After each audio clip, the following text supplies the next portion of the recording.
Okay, well we're here at Dick Johnson Racing, and one of the things Dick Johnson Racing has is a Dynotech twin retarded dynamometer, and we'll talk to Dick later why DJR have got one of these great machines and how they're going to use it to make sure they've got the best race cars in the V8 supercar field. So we've got the dyno actually out in the beautiful Queensland sunshine. Beautiful day, winter's day, 21 degrees, and we've got the race car on the dyno, flat ramps and the 4 metre ramp, so it's going to sit as it would on the track. And we're going to be training the DJR team in how to use the dyno, including plugging into the Motec so they can see in real time what's going on with the car, the engine, the drivetrain, etc., and make sure that they're getting the maximum value out of a Dynotech to prepare their cars for the important upcoming races.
Well, Dick, we're at the famous DJR headquarters. Yep.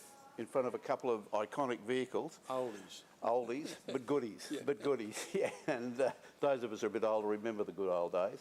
But looking at this facility, you've got all the latest equipment at the DJR, but you've chosen to have a chassis dyno as well.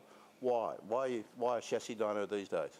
Well, I think, you know, any race shop's really not complete until you have virtually everything at your disposal, and the chassis dyno is really, really good for us for the simple reason with the lack of testing that we're allowed to do and things like that. Not that we go out there and sort of get on the thing 24/7, but it's always good to be able to go to a race meeting and know damn well that the car is ready to go. Yeah. Because there's not a lot of practice time when you go to a race meeting, so we need every single second you can possibly get on the racetrack, and we know damn well then we run it on the dyno, we get to make sure the transmission's right, and certainly to run in a lot of bits and pieces. And when you go out on the racetrack, when you get to the initial event, you know damn well that there's not a problem with the car, because to lose a whole session, and they're only 1 hour sessions, and if something goes wrong, you know, you're flat out fixing it in that time. But you've got an engine dyno, which you put the engine on before you put it in the car. Surely that could be enough? Yeah, but then there's the fitment as well. But yep. The engine dyno doesn't simulate what you do on the road as well. So there are bits and pieces that you can do that really assist us in being able to set the car up rather than wasting time when we get to the racetrack.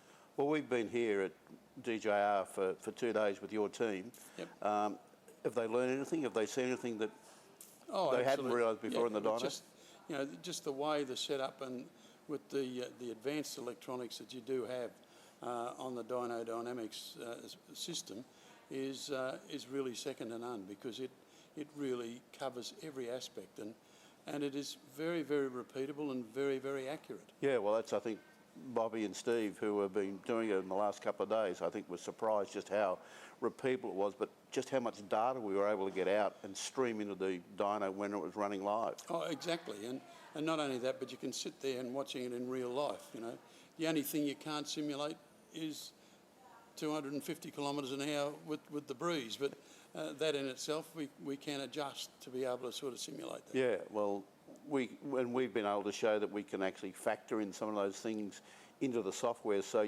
whilst we can't give you a 250 km/h breeze, we can simulate a 250 km/h breeze, which is not bad. Exactly, you know, and just the benefits really are quite spectacular. And, you know, for me, to be able to, we only have one test day a year, so, and to go to Bathurst, for instance, and be in a situation where, you know, when you get out on the racetrack, because you're only there once a year, and it's a huge event, to be able to know damn well that you're going to get 100% of the time available, barring crashes, of course. Yeah, but yeah, we don't want those. We don't want to simulate them anyway. No. But at the end of the day, we know damn well that the cars are in perfect running order. Yeah. Look, it's been an interesting couple of years for DJR, and now you've got Team Penske coming on board with you, and you've got two drivers now, and pretty talented drivers in Marcus and young Scotty Pye. How's 2016 going to shape up for DJR?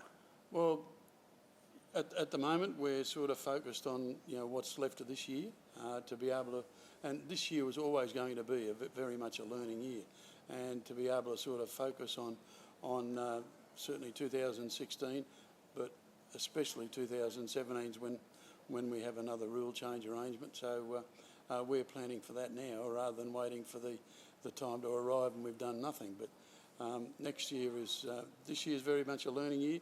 Next year, I think, is much more serious. Yeah.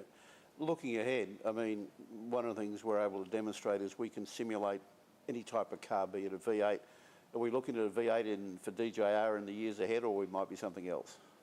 Well, it'd be very difficult, in my eyes, to throw out something that's as good as what we have, you know, at this point in time. But obviously the options, and we don't know really what they are at this point in time, come 2017, may be more beneficial. We'll just wait and see, but we got a pretty good place to start with what we have. Oh, look, and the facilities here now are just superb. And what we're looking forward to is working more closely with DJR over the coming years to make sure that we're giving you the best information you can get out of the dyno, but putting DJR at the top of the pile and making sure, you know, back to those glory days. Well, you know, we're looking forward to it too, I can assure you. You know, but there's not any one thing wins races. It's a combination of everything. And with the facility we have here and what we have available to us, I think is going to make us look pretty good in the future. But things take time, and we're only as good as the people we've got around. We've got very good people, you know, in our engine department and on the floor and everything else. It's just making all these people work together with the equipment we have available to get the very best results. Well, and we've learnt over the last couple of days. I mean, we can talk to the Motec, all the data coming out of the Motec, we can incorporate into our software, but we're finding some things today which we will go back and write some new software so it'll make it better for you guys to simulate Bathurst. So that before you get to Bathurst, you can say, we've actually run that car around the track and we've got a pretty good replica of what is going to happen in Bathurst, and the car's performing beautifully. Exactly right. And, you know, and as I said before, the most important thing for us is having reliability and have the stuff run in before we actually get anywhere, and then be able to do some other testing which just makes the car a little bit nicer for the driver.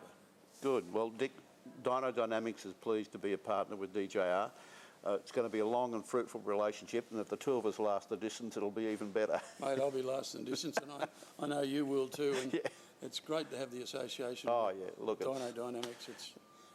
It's a fantastic product. It really is. Well, we're pretty pleased. We're glad you picked the Dynotech by Dyno Dynamics to be the chassis dyno in your shop. I've done a lot of shopping around, and we only go for the best. Thank you. Please. Thank you.